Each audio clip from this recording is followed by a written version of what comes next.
Hi and welcome to a guide on Druid raiding tactics. I felt like making this guide after making my Druid guide. What I wanted to do is I wanted to just go through some of the raid bosses and talk about some of the things you might want to think of, take as a Druid, and kind of show what's expected of you. Perhaps you've never raided before but you played Druid for strikes or something else. Or perhaps you've raided and you've played DPS, but you want to expand your kind of repertoire and add something like Druid or some sort of support. Obviously, I'm going to be playing Druid, but any healer has utilities to deal with a lot of these mechanics. So you can kind of also copy and paste it onto maybe a heal firebrand, maybe an Alack mech healer. Just look through it and see if you can learn anything for yourself. Now, I'm not going to deal with every single mechanic of every boss, but more so the things as a druid or a support healer or a support that you'd want to deal with to allow the DPS to do as much DPS as possible. That's kind of the mindset of raiding, is role compression. It's what a lot of the elite raid groups will call it, where basically you're trying to allow your DPS to have all their boons and have as many DPS plays as possible. That's why people frown on things like a heal scourge, even though it's the best healer and the best for a lot of raids, because if you fail mechanics you have that safety net. But a lot of the top players don't want that. They want to have 6 pure DPS classes, 2 DPS support classes, and then make the heal supports do a lot of the mechanics to allow even the support DPS to basically try hit their bench, and even if possible only have one healer. Some fights it's very easy to get away with one healer, and some fights it's much more tougher. Like, you can solo heal Vale Guardian pretty easily if you're like a very decent player, but it's a lot of pressure, and so a lot of groups will rather take like 3 healers, maybe even 4 healers into Vale Guardian, and that's kind of fine too in your beginning. But I feel like every raid group wants to progress to the part where they're basically running as like efficient as possible. And the fight begins. At this point in the fight, just for context, I was not supposed to be tank, but I actually had the highest toughness, so I didn't know. So in the beginning, I'm trying to stack boons. Basically, that's the idea, right? Straight into CA, get my boons up so that I've got CA again for when the green explodes. You can see it in the background there, it was in the top left of the screen. And you'll notice as soon as it comes there, I basically blast into my star 5 to try get some extra heals. The idea is basically before the next green goes off, you want to top up, right? So I can see it's happening there. I blast into the star 5 again to make sure everyone's at 100%, right? It doesn't matter after the explosion what everybody's at, and there I get teleported like a noob because luckily we hit split, but that was just me focusing too much on the healing and not enough on my positioning. Also, my ping does spike quite a lot in these. I'm just making excuses. But the idea is basically, and in split phase you'll obviously take greens. This is the PUG strat as well. This is where you play on the side, you're not doing center tanking or anything like that. The idea also being is, you don't really care about everybody's health after the explosion. You want to make sure that everyone's at 100% before the explosion. So what you can do is time your celestial avatar form for about maybe 2/3 into its into the green appearing correctly, and then go into CA, heal everyone up to 100%, let the explosion go off, and then stay in CA for a little bit longer for a bit more burst healing, and then try blast your star 5 there. You can see I go for the blast there again. And also you'll notice that I've got Entangle and Glyph of Tide. You can see there I entangled the Seekers. And you take Glyph of Tide also, it's kind of actually better to use Glyph. And you'll also notice now that I'm not tanking anymore, the other guy dropped food and changed his toughness. So there I moved back and I used Glyph to push the Seekers away. 1 Glyph is enough and 1 Entangle is enough. You shouldn't have to worry. The green goes off there. Luckily, most people survive except for the guy who's in the red there. But that's not your concern. As druid or the healer, you can't stop people for failing mechanics really, right? That's when a heal scourge. There's star 4 just to stop the Seeker. It's not really necessary, but just to show you that star 4 is part of the kit that you can have. And yeah, pretty much at this point it's pretty easy game. Just making sure that we're in the green so that the Condi team doesn't die. Using the spirits to try and make sure that the Alack time's good.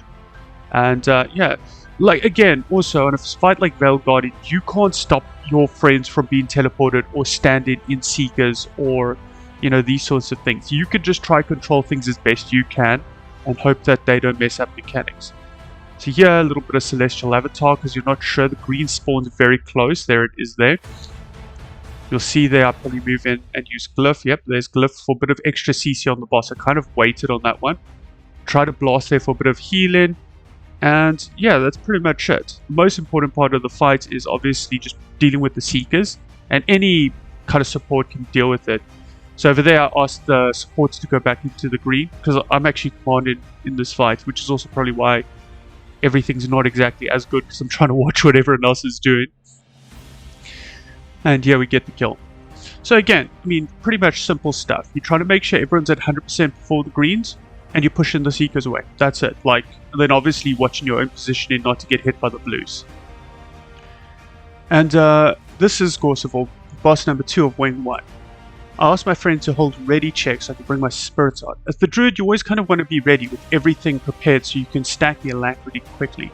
You'll also notice here in the beginning, I asked him to throw a road, and he gets road, but I still get slammed, which is just sad. I cry sometimes. I also, by mistake, Glyph of Tides instead of Glyph of Equality for extra CC, and I do cry. Here you can take things like Entangle, right? Because there is a split phase. Here you just want to do major CC, and I kind of don't really do as much as I should. But I try to get as much as possible. CA3. I used Glyph, I think, but I think I blasted my Warhorn early for boons, which is just because of bad timing. I guess the druid, I just wasn't prepared for that. That's just me being not a great player. So yeah, you just DPS, you're just trying to keep boons up. You probably could solo heal this fight quite easily if you have big DPS. Generally, a druid solo healer is perfectly fine, solo tank healer. And here, obviously, you just want to deal with these. This is kind of where some groups take it Entangle, but doing split phase is generally fine because a lot of people have chills, immobes, cripples, things like this. And you can see basically just by split phasing, I don't need to take anything. And that also allows you to bring something like Glyph of Stars or, you know, Nature Spirit or whatever, which allows solo healing just a little bit easier. Here we're back on boss, and I think I'm a bit more prepared this time, and I actually think I pop off with CC. I think I get top CC in the end of this fight. Unfortunately, the way my add-ons are set up, I've hidden the top 2 CC. So there, Warhorn 5, get Glyph, which obviously would be stronger if I wasn't silly and took the right Glyph. But sometimes when you're raiding, you kind of, and especially when you're leading, you're just talking so much to the other guys, you forget to look at your own stuff. Obviously, you want to try stab all the slams. I could use Glyph of Stars for the stab, but because we had a Ren, I just didn't bother. I thought I'd rather save it for in case of a failure of mechanic. Again here, you can notice that I'm aiming at the orb behind the guy to blast a couple of orbs, and a couple of the guys even got hit here. Because I turned around to find out what the hell's going on, and I see that they hit, so I was like, oh, okay. Because obviously with split phase, you don't want the guys, see there, I'm noticing that they're taking quite a lot of extra damage, running around. I'm trying to hit them with CA1, although they're moving to avoid the CA1. And yeah, you're just trying to keep up high boon duration, especially in split phase as well. You don't want to get this wrong. The Ren's smart, he's throwing some stab there, because generally it's a one attack and they probably slam. And now here comes eggs, just make sure you're never in them. And I do get hit by the next set of eggs because I completely forget. Luckily our DPS was fairly high. Now on this CC bar, you always want to start off a little bit further. So you almost want to be more out. You notice I step back to be out of the slime. And then move in. And obviously just trying to get as much CC as possible there. And even use my Warhorn 5 because everybody else started bringing a lot more CC. And I get hit by the eggs here because I wasn't paying attention and I'm bad at the game. And then basically we've lost. As long as you break that final bar by 20% in most pug groups, you're fine. On like more stronger groups, you can break it, I don't know, 25%, whatever. It doesn't really matter if you have a very strong DPS group, but with pug groups, I would say 20%. So the idea is we wanted to do fast. Okay, I lose CC to the Scourge. The Scourge brought the Spectral Grasp and destroyed me. So to preference this again, I've made my friend hold his ready check so that I can bring my spirits out. And I want to say this is a scuff Sabetha. You want to start off with like a staff 3 like that to basically bait the first bomb. You'll notice that I've put a star marker down. That's kind of like the bomb pickup point. You kind of want to be around there. If you're too far out, your line of sight the bomb thrower as a kiter. So let me also just preference that. I'm playing kite basically. So I'm basically flat kiting. And what you want to do is when she shoots her stuff, like you see there, I come in close to just drop my spirits to try keep my lack up time. You try bait the first wall around there, and I completely am unpositioned and I miss this bomb. As the flak guider, you're trying to keep flak off the group, but you should catch every bomb, and I missed the first 2 bombs because to be honest, I don't play druid that often. More excuses, and eventually I'll get good at this game. So I'm just keeping the flak off. When she shoots the flak out, you have a couple of seconds to get in there and drop a spirit or 2. Obviously, when her ads come out, like now she's off platform, you can just stack on group. And also, you're trying to keep CA up and basically shoot CA on the group. There, I missed the next bomb, and that's just because I'm really bad at the game. I catch a few bombs, I promise. So basically, when she comes back to platform, you kind of... When she's flame walling, you can be in close. So like here, I'm in close or whatever. But... And I missed... no, that's not the third bomb. It's also because my boon table covers the timer, so it's very hard to just judge based on like gameplay. But yeah, I catch a bomb eventually. And this Scourge I convinced to do the Spectral Walk Plague Lands cannons, and he gets it right here, so I was very proud of him. So yeah, you waited, you're going into CA stack and might, and then technically I should have gone in there to use my using my spirits, which I'll probably do after the next flag. You go next flag, and then get in close, drop spirits, as many as you can. It's very hard not to interrupt the cast as well.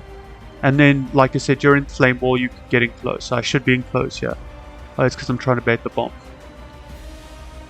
And so as the kiter, you basically want to try live between like arrow and circle a little bit in there.